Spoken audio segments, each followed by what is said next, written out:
근데 이제 내용들이 다 나오고 어느 정도 정리가 되고 또 국토부에서 이제 궁금했던 사항들을 Q&A로 정리해서 배포를 했었죠. 그래서 제가 그 배포된 자료들을 가지고 한번 정리를 해봤습니다. 나름대로 한다고 해서 완벽하게 정리를 했다고 생각하고 있고요. 자, 그리고 여러분 앞으로 이제 임대차 이 법이 개정이 되면서 앞으로 과연 그러면 꼭 임차인에게 혜택이 많이 가는 것일까? 여기에서도 한번 관심을 가지고 지켜볼 필요가 있는데 거기에 대해서 제가 한번 생각하는 바도 말씀드리도록 하겠습니다.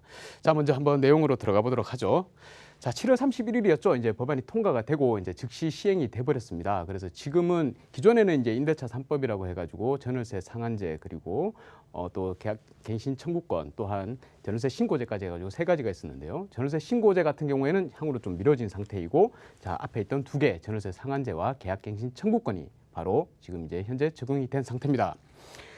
자, 그런데 이제 보면 내용이 이제 한 4가지 정도로 정리를 해볼 수 있는데요. 자, 첫 번째로 보면 주택임대차법이 개정이 되면서 이제 아까 말씀드렸듯이 계약갱신 청구권과 그리고 전월세 상한제가 이제 바로 시행이 되고 있는 중이다, 현재.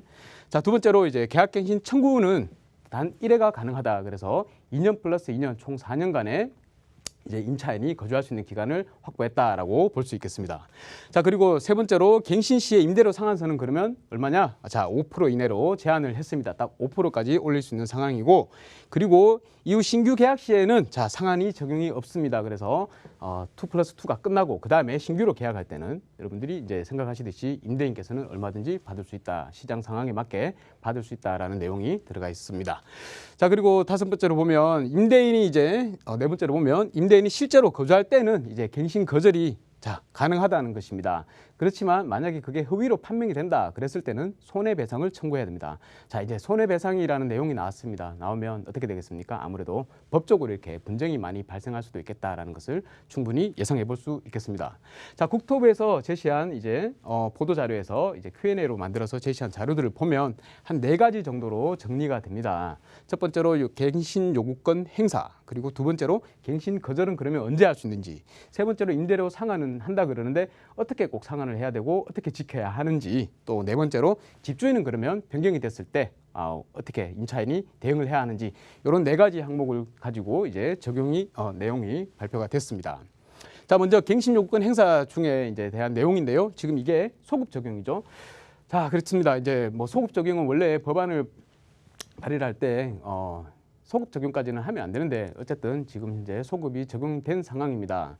여기에서 이제 사유재산권 침해다라는 부분도 많이 말씀들을 하시는데 어쨌든 이미 적용이 됐으니까 적용되는 상황에서 한번 살펴보도록 하죠.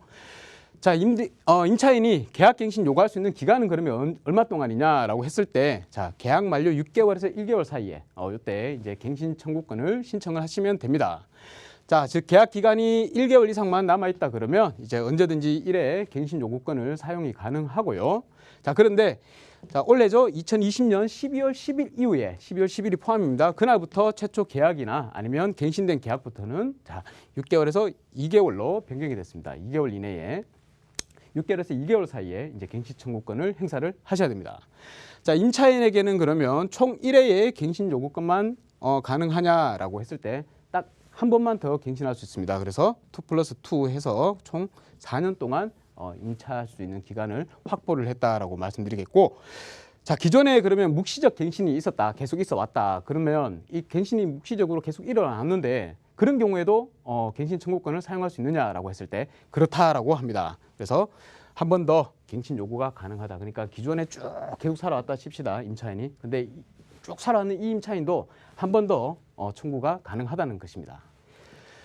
자, 그리고 이제 법 시행 이후에 계약 기간이 만료됐다, 이럴 경우는 어떻게 하느냐라고 했을 때 임대인이 자, 6개월에서 1개월 그 사이에 갱신을 거절을 했어요. 거절을 하고 법 시행하기 전에 제3자하고 이제 임대차 계약을 해버렸다는 겁니다. 그러면 그때는 어떻게 되느냐? 임차인은 갱신을 청구할 수가 없습니다. 왜냐하면 이미 제3자하고 계약을 해버렸기 때문에 제3자도 보호돼야 될 대상이잖아요. 그래서 갱신 요구권 행사가 불가능하다라고 답변이 나왔고요. 그런데 자, 법 시행 이후에 자, 법 시행 이후에 만약에 제3자하고 계약을 해버렸다라고 했을 때는 어떻게 되느냐? 갱신 청구권을 한 번 더 사용을 할 수가 있습니다. 그러면 이제 어떻게 되겠습니까? 임대인하고 제3자하고 이제 분쟁이 좀 생길 수가 있겠죠. 임대인이 아무래도 계약금을 물어줄 수 있는 그런 상황도 발생할 수 있다라고 해서 여러분 이렇게 만약에 해당되시는 분이 있다면 좀 아주 좋지 않은 상황이 생길 수도 있을 것 같습니다. 자, 그리고 법 시행 이후에 계약 기간이 만료가 됐다. 그럴 경우는 어떻게 되느냐? 법 시행 이후입니다. 이후에 계약 기간이 만료됐다. 그러니까 지금 현재 법 시행이 되고 있는 상황이죠. 이 이후에 지금 현재 이제 계약 기간이 만료된다고 했을 때, 자, 계약 만료 6개월에서 1개월 사이의 기간에 제3자하고 계약 없이 만약에 갱신 거절만 했다라고 했을 때는 어떻게 되느냐? 갱신 요구가 가능합니다. 그러면 이제 기존에 벌써 계약을 해버렸죠. 뭐 임대료를 뭐 8%, 뭐 10% 정도 상향시켜주고 계약을 해버렸다라고 하면 그때는 어떻게 되느냐라고 했을 때인데요. 자, 그러면 일단 개정 법률에 따라서 5% 상한으로 묶여버립니다. 자, 묶여버리고 계약 갱신 요구가 가능하고요. 또 기존의 계약을 유지하고 만료 시점에 갱신 요구권 행사가 또 가능합니다. 이게 뭐냐면 한번 간단하게 이렇게 좀 설명을 해놨습니다. 자, 예를 들어 볼게요. 임차인 A하고 임대인 B가 있다고 칩시다. 근데 계약 기간이 2018년 9월에서 올해 이제 9월까지 계약 기간이었다고 합니다. 근데 이제 6개월에서 1개월 사이니까 6월 달에 상호 간에 합의를 해가지고 자, 2년 더 산다는 거죠. 2년 더 사는데 갱신을 하는데 증액을 8%를 했다는 겁니다. 그러면 이럴 때는 어떻게 되느냐? 그러면 갱신 요구권을 행사를 하고 자, 5% 이하로 임대료를 조정을 할 수가 있습니다. 그러니까 3% 낮춰버리는 거죠. 5%까지밖에 못 올리니까. 그렇게 하거나 아니면 만약에 8% 증액한 기존 계약 관계를 유지한다라고 했을 때는 계약 만료 시점인 이제 2022년 7월이겠죠. 7월. 자, 그때는 이제 종료 2개월 전에 갱신 요구권을 한 번 더 행사를 할 수가 있다는 겁니다. 그래서 만약에 임대차 계약을 지금 이미 해버렸다 그러시면 임차인께서는 자, 갱신 요구권을 행사해가지고 5%로 다시 다운을 시킨다거나 아니면 쭉 그냥 사는 겁니다. 살다가 한 번 더 자, 갱신 요구권을 행사를 할 수가 있다. 이 내용입니다. 자, 그리고 갱신 청구권 행사할 때 임차인은 무조건 2년을 거주할 필요는 있느냐라고 했을 때 그럴 필요는 없다는 겁니다. 언제든지 임차인은 나간다라고 상대방에게 임대인에게 통보를 하고 나갈 수가 있습니다. 계약을 해지할 수가 있습니다. 근데 그러면 어떻게 됩니까? 임대인이 너무 손해잖아요. 그죠? 그래서 임차인이 계약 해지 통지를 하더라도 자, 계약 만료 전이라 그러면 3개월치 임대료는 자, 임대인에게 납부를 해야 된다는 것입니다. 그러니까 만약에 중간에 나간다 하더라도 3개월의 임대료는 집주인에게 주고 나서 나갈 수가 있다는 거예요. 자, 그리고 갱신을 거절할 수 있는 사항들이 여러 가지가 쭉 있습니다. 여기서 이제 보시면 다들 아시겠지만 두 번의 차임액에 해당하는 금액에 이르도록 이제 차임을 연체했다. 그러니까 월세를 두 번 안 줬다. 연달아서 두 번일 필요는 없습니다. 한 번 안 주고 또 쭉 주다가 또 한 번 안 줬다 이래가지고 두 번이 총 2기에 차임이 연체됐다 하는 경우에는 자, 거절을 할 수가 있습니다. 갱신을 안 해도 된다는 것이고요. 또 여러 가지가 있는데 또 두 번째로 보면 서로 합의해가지고 임대인이 임차인에게 상당한 보상을 제공한 경우, 그러니까 뭐 임차인한테 집주인이 그럴 수가 있겠죠. 네, 이제 좀 많이 올려야 되는데 자, 이사비하고 뭐 얼마를 좀 더 줄게. 자, 이제 나가 주실래요? 그런데 임차인도 그래, 이 정도 금액이면 네, 충분히 나갈 수 있을 것 같습니다. 오케이, 그랬다. 그러면 자, 여러분 갱신을 거절할 수가 있다는 것입니다. 그래서 이제 둘 간의 이제 상호 협의가 이제 좀 많이 일어나겠죠, 앞으로. 자, 그런 내용이 있고, 그리고 보시면 뒤쪽에 쭉 넘어가고 있습니다. 그러면 자, 그리고 임대인이 직접 이제 실제 내 주택에 내 거니까 임차인이 지금 현재 있어서 못 들어가지만 임차인 계약 기간이 끝났을 때쯤 해가지고 내가 직접 들어가 살겠다 그러면 갱신을 거절을 할 수가 있다는 겁니다. 자, 임대인뿐만이 아니고 임대인의 직계 존속이나 비속, 그러니까 위아래죠. 위아래로 뭐 부모님이나 아니면 자녀가 내가 갖고 있는 이 집에 거주를 하겠다라고 했을 때는 언제든지 갱신을 거절할 수가 있다는 내용입니다. 근데 이게 또 허위로 판명이 되면 안 되겠죠. 자, 그리고 갱신에 거절을 하는데 자, 그러면 만약에 갱신을 거절을 했어요. 근데 실제 거주한다고 하고 거절을 했다 그럽니다. 근데 자, 임차인에게 일단은 거주 사유를 통보를 해야 되겠죠. 통보를 하고 입주를 해야 된다는 것입니다. 근데 이 거주 사유가 만약에 허위라고 판명이 났다 그러면 임차인은 손해배상 청구가 가능하다는 것입니다. 손해배상 청구 금액은 얼마가 되느냐, 뭐 여러 가지가 있습니다만은 일단은 기본적으로 임대인하고 만약에 임차인하고 손해배상 예정액을 명시를 해놨다, 계약서상에. 그러면 그 금액만 배상을 하면 되는 거고요. 아니면 뭐 여러 가지 세 가지 내용이 있는데 요거는 뭐 상세한 거니까 일단 넘어가도록 하겠습니다. 일단 뭐 많은 금액을 배상할 수도 있다라고 생각을 하시면 되겠습니다. 그래서 이런 부분들도 이제 앞으로 향후 임대차 계약을 할 때 많이 이제 특이하게 많이 넣을 수가 있겠죠. 넣게 될 것 같습니다. 자, 그리고 이제 임대료 상한, 그러면 임대료가 상한이 되는데, 자, 전세에서 월세로 전환이 가능하냐라고 질의가 왔을 때 국토부의 답변은 전월세 전환은 일단 임차인의 동의가 필요하다. 임차인의 동의가 없으면 전세에서 월세로 전환을 시킬 수가 없다라는 답변이었고요. 자, 그리고 동의에 의해서 전환을 하더라도 법정 전환율을 적용을 해야 된다라고 되어 있습니다. 이 법정 전환율을 계산하는 방법은 있는데 여러분 간단하게 할 수 있습니다. 렌트홈 사이트에 들어가셔가지고 렌트홈 사이트에 여기 오른쪽 하단에 여기 보시면 임대료 인상률 계산기라고 있습니다. 이 임대료 인상률 계산기를 이용을 하셔가지고 내가 얼마나 올릴 수 있는지 한번 확인을 해보시면 금방 결과가 나오기 때문에 그 정도만 올리시면 되겠습니다. 근데 먼저 제일 중요한 게 임차인의 동의죠. 이 동의가 없으면 전세에서 월세로 전환을 할 수가 없습니다. 자, 그리고 집주인이 이제 변경될 때 어떻게 해야 되느냐? 자, 법 시행 이전에 만약에 집주인이 바뀐다 하더라도 자, 기존 임차인 있죠? 기존에 계속 살고 있던 사람입니다. 그 사람은 계약 만료 6개월에서 1개월 사이 기간에 계약갱신 요구만 하면 계속 한 번 더 살 수 있다는 것이고요. 자, 근데 법 시행 이전에 집주인이 바뀌고 바뀐 집주인이 직접 거주를 희망한다. 자, 그러면 이때는 자, 임차인이 계약갱신 요구를 거절을 할 수가 있다고 하네요. 왜냐하면 법 시행 이전에 집주인이 바뀌고 직접 거주를 희망한다라고 했기 때문에. 자, 그런데 6개월에서 1개월 사이에 갱신 거절 의사 표시를 해야 됩니다. 자, 그 내용이 있고요. 자, 그리고 이제 앞으로가 이제 문제입니다. 이렇게 내용들이 많이 나는데 쭉 살펴보시면 알겠지만 대체적으로 임차인에게 굉장히 유리한 상황이라고 볼 수 있죠. 자, 근데 진짜 이게 임차인에게 유리한 상황일까 한번 근본적으로 한번 생각해 볼 필요가 있습니다. 첫 번째로 일단 알아볼 수 있는 거는 앞으로 그러면 어떻게 될 것이냐? 임대인하고 임차인 간에 이제 분쟁이 많이 발생을 할 수가 있겠죠. 그리고 신규 임차인은 굉장히 난감해질 것입니다. 자, 왜냐하면 이제 손해배상 문제라든가 아니면 제가 볼 때는 뭐 6개월에서 1개월 사이에 이제 아니면 6개월에서 2개월 사이에 임대인들이 아마 내용 증명을 많이 날릴 것 같습니다. 앞으로 이제 계약은 하지 않겠다. 당신의 계약 갱신을 이제 인정하지 않겠다라는 내용보다는 일단 만약에 더 살고 싶은데 집주인이 이제 집값을 이제 임대료를 올려야 되니까 내용 증명을 날리겠죠. 이제 한 번 더 살았으니까 당신하고는 계약을 하지 않을 것이고 나는 이 집을 비워달라라고 내용 증명을 많이 날릴 것이고요. 그리고 신규 임차인 같은 경우에는 들어가 살아야 되는데 이제 집주인이 당연히 4년 지나면 집값을 많이 임대료를 많이 올릴 것입니다. 그러면 너무 임대료가 상승이 가파르게 올라가지 않겠습니까? 그래서 아마 주요 지역에 들어가기는 힘들다. 굉장히 비쌀 것이다. 그래서 돈이 좀 적으신 신혼부부라든지 아니면 저소득층에 계신 분들은 아마 주변 지역으로 계속 점점 더 밀려날 가능성이 높다라고 생각이 들고요.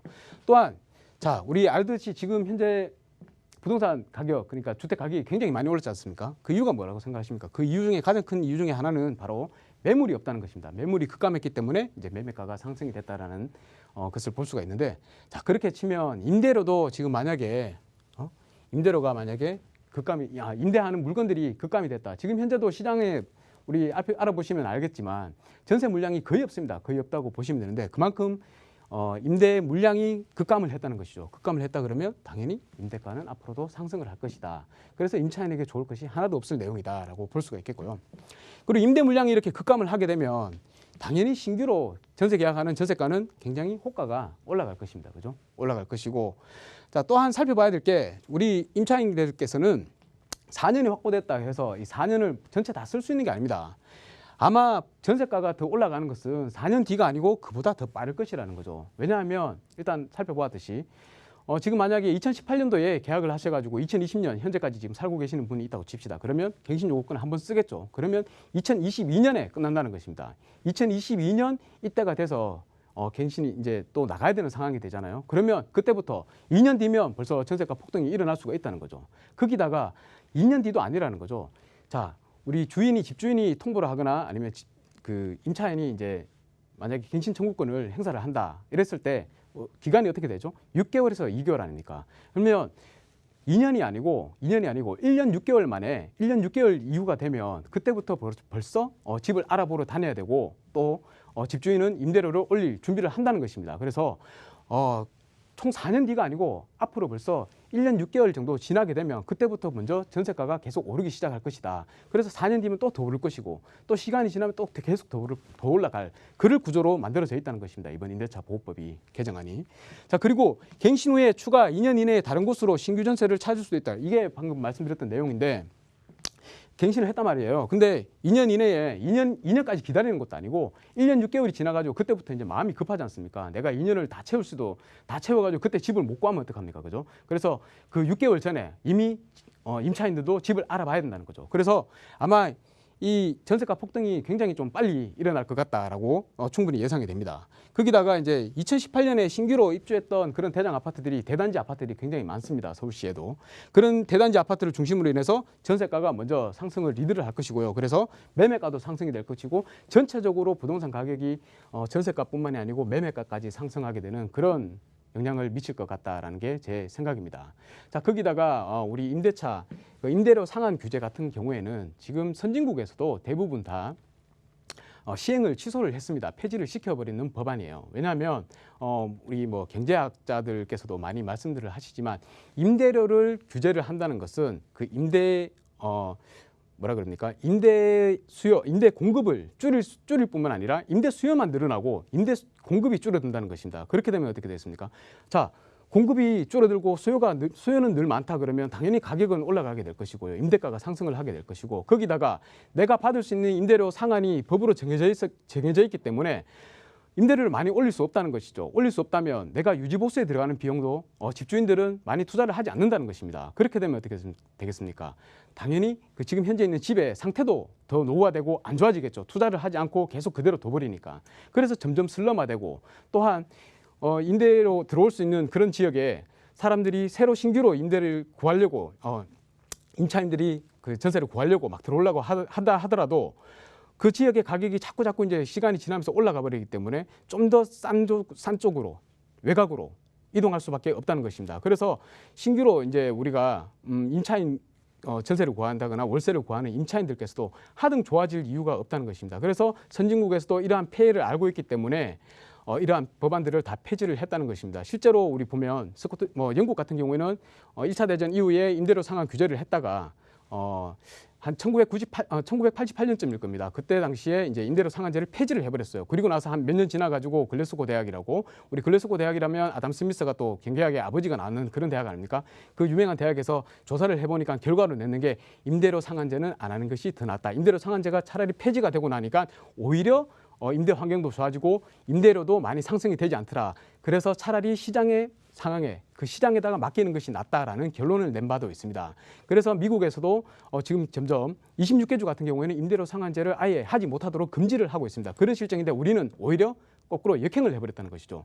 왜냐 또 이런 법안을 발의를 할 때 또 선진국의 또 일부분 중에 하나인 또 독일의 예를 들었죠. 그래서 독일 같은 경우에는 임대료가 아주 많이 올리지 못하도록 임대료 상한제를 해놨기 때문에 거기에 따라 가지고 우리도 그거를 본받아서 해야 된다라고 했는데 지금 현재 독일의 상황이 어떤지 아십니까? 임대를 임차인이 들어가 살기 위해서는 거의 자기소개서를 들고 면접을 봐야 될 수준이라고 합니다. 그만큼 어려워진다는 것이죠. 그래서 이게 시간이 좀 지나가게 되면 하등 임차인에게도 좋을 게 없고 임대인에게도 좋을 게 없고 또한 오히려 임대가는 상승을 부추겨가지고 임대가가 상승이 또 다른 또 매매가 상승까지 올라오게 되는 전반적으로 더 안 좋은 그런 상황으로 흘러갈 수도 있다는 것이죠.